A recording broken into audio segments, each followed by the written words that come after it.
Hi children, good morning. How is your work going on? So many students yet have not submitted your notes, home assignment, home task. Let you complete it fast and send children. So you have to be alert, activeness, is it? Yes. So very good morning to our session, today's session, is it? Are you ready? Yeah. So today we are going to go with our new topic. Yes, here I am having my chalk box, children. In this chalk box I am having papers, chalk pieces. I want to separate it. So how can I separate? I can take it down and chalk pieces aside, pencils aside, like this dust papers aside. I can easily separate it by using of my hand. Yes, this is one of the method.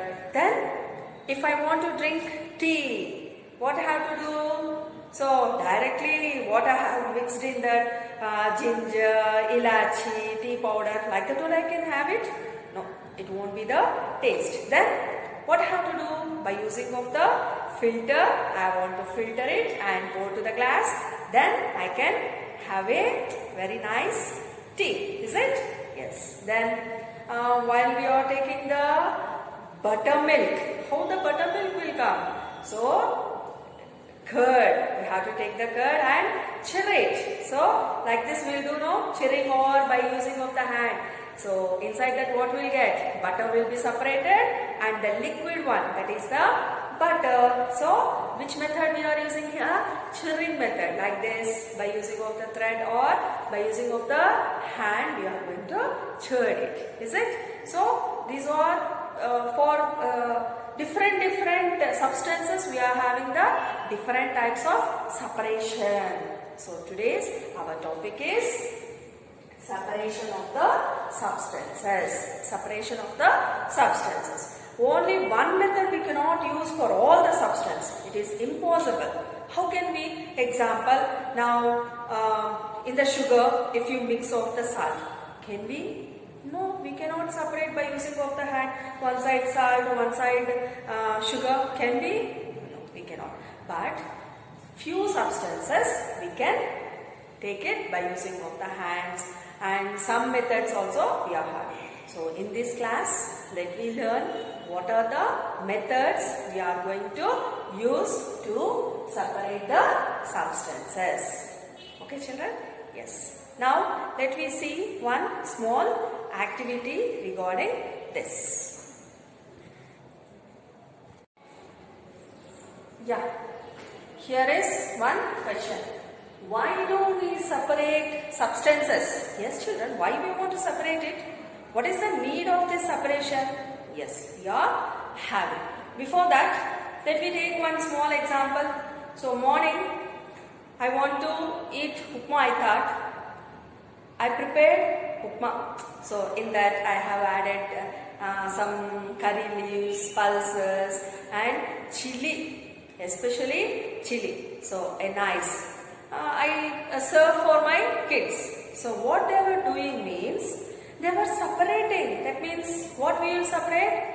The chilies. We can't eat, no, it will be very spicy, is it? The chilies they are going to separate, and the curry leaves also they are going to separate. That means what they have not interested to eat in that, they are going to separate it and they have taken. Is it? That means which we have needed we are going to take, and the unwanted substance we are throwing aside. Is it? Yes. Now let me come to our topic. So here the separation process, what and all we can separate it. Purpose for which we do the separation. What is the purpose we are going to do the separation? What do we need with the separated components? Then what we are going to do, which already we have separated the components. Let me see the few examples for this. So separate stones from the rice. Yes, what we are going to eat the rice. Before that, in that if any the unwanted substances like the husk or the small pebbles like stones will be having. Why we have to separate it? If you eat what is that, teeth. Inside of the teeth it will come and it will irritate for us, and also when it goes into our stomach, indigestion problems will be arises. So we have to separate it. Then to separate two different but useful components, we are going to separate it for our useful. That means inside that all totally the rice and this and that we are not going. Only small the stones which we are having, we are going to separate it. Then what we will do? We will throw it away, the solid component. That stones once again we won't replace or we won't keep it aside. We are going to throw it aside. Okay? Next, churning milk to obtain the butter. Just we have seen the example of the churning of the milk. So to remove the non-useful components. So inside that we will take it out, butter separate and buttermilk separate. Still any other the unwanted substances over there in that. With small dust particles we can be thrown it up. So we throw away the impurities. Separate tea leaves. We are going to separate the tea leaves. Tea leaves means not only the tea leaves, children. Sometimes we will get a small pieces of iron, small pieces of the iron and small sticks like this. Unwanted substances also will be present in that. So to remove the impurities or harmful components. So we use both the components. So that means the tea for the other purposes also we can use it. That means for the plants and all we are going to use. Or else we don't want means we can throw it.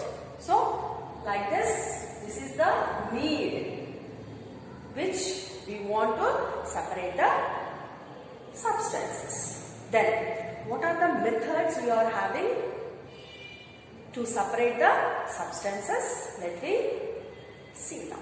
Okay?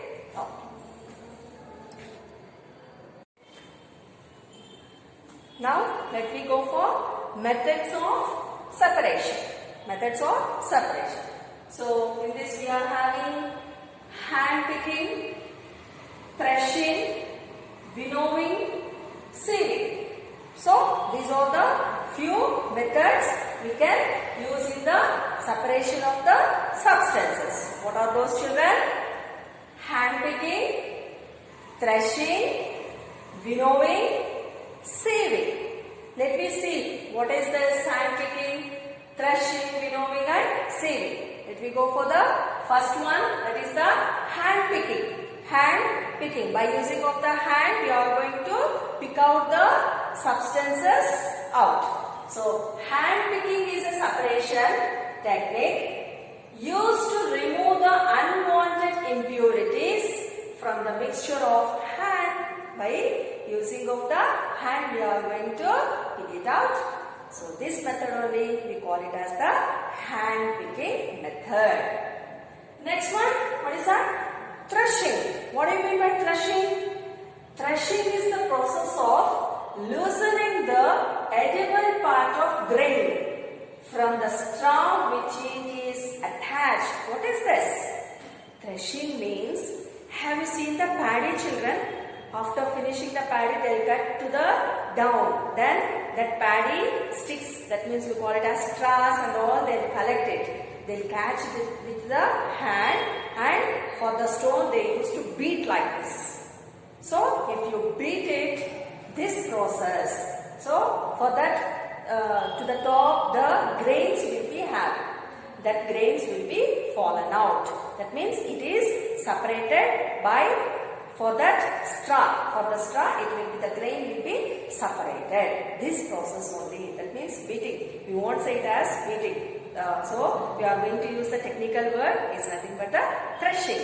So threshing is the process of loosening the edible part of a grain from the straw to which it is attached. So this process we call it as the threshing. So in this threshing, it does not remove the band from the grain. For that grain, the band means inside the, we will see that rice, up one we will be having that band, we call it as husk or the band. That it won't be removed. Only to the straw, the grain will be taken out by using of the threshing process. And what do you mean by the winnowing? So What is the next one? It's the winnowing. Winnowing means when the wind comes more in the villages. Most villages we can see by using of the wind, they used to pour the grains like this. That means the waste grains will be separated, and which it is having the rice inside, it will be thrown towards to one side. So this process only we call it as the winnowing. This method especially we use when the wind it is coming more. You can ask, ma'am, if wind is not there, we cannot do this process. Nowadays the machinery techniques it came, so by using of that methods we can use. Okay. So it is the method in which heavier components of the mixture are separated from the lighter substances with the help of the wind. That's right. So by using of the wind, we are going to use this method called as winnowing. So this winnowing process is used for separating grains from the husk. Husk will be separated and the grains will be separated. Which method is that? Winnowing method. And let me see the next method, that is sieving method. Sieving is a simple technique for separating particles of the different sizes. Now, if you want to prepare the chapati flour, inside some of the worms or some husk will be remaining. So what the mom will do? She will take the, what we call that one? Sifting. So inside that she will pour the flour and she will do like this. Then through the small holes, the flour will comes down. That is what we have separated, the pure one we will get it. That process only we call it as the sieving. So it's a simple technique for separating the particles of different sizes. So in this method we can separate the stones from the sand, and shifting flour has very small holes. So these are the methods which we are going to separate the substances. So what I have written on the blackboard, you have to take down in your running notes, children. Running notes is nothing but homework note, because these are the important points we are explaining while doing the class. That is also important. Not only the notes, this one. Don't write in the notebook, children. Running notes, we call it as the running notes or the homework notes. While coming to the school, you have to submit this one also. Okay? So, carry on. If any doubts are there, you can clarify. So, by this, let me end up the session. For the tomorrow class, we will come with a new topic. Okay? Ball. Take down.